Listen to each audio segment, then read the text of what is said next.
Objectivement, l'Afrique n'est pas prête à la légalisation du cannabis. Je crois qu'il faut être réaliste.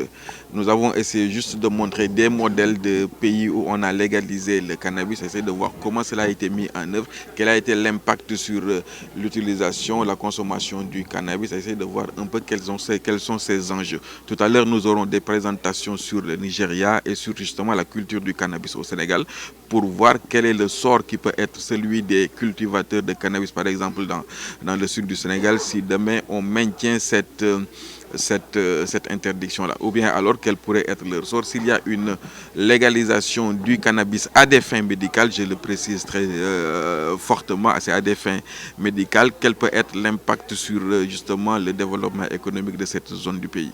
On est venu dans le cadre de cette troisième édition du cours ouest africain sur les droits humains et les politiques de drogue à l'Université Gaston Berger de Saint-Louis à l'effet d'organiser une conférence sur la problématique du cannabis, notamment envisager les enjeux politiques, économiques, sociaux et thérapeutiques du cannabis. Vous savez qu'aujourd'hui, au niveau international, il y a beaucoup de changements, beaucoup de discussions pour savoir s'il faut sortir le cannabis de la liste des stupéfiants parce qu'il aurait des vertus thérapeutiques, donc des vertus médicinales. Donc nous sommes là pour un peu essayer d'éclairer notre lanterne, éclairer la lanterne des étudiants sur cette problématique-là, mais essayer de voir également quel est l'impact aujourd'hui de l'interdiction du cannabis et de l'interdiction de la culture du cannabis au plan économique et au plan social.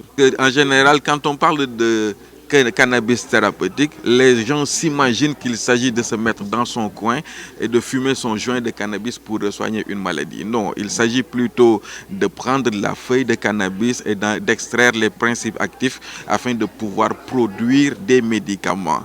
Pour le plus souvent.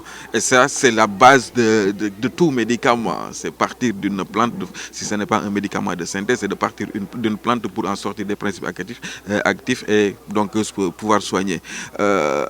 Cependant, il reste que pour certaines maladies, notamment lorsqu'il s'agit de douleurs atroces, de la sclérose en plaques, ou de l'épilepsie pour certains, ou de l'asthme pour d'autres, fumer un joint de cannabis peut soulager. Donc ça, c'est extrêmement important de le préciser. Mais il ne faut pas qu'on se mette à avoir des fantasmes sur cette question-là. Il ne s'agit pas de dire à des fins thérapeutiques, n'importe qui peut trouver un joint de cannabis, de yamba comme on le dit chez nous, le fumer et puis soigner sa maladie. Ce n'est pas le cas.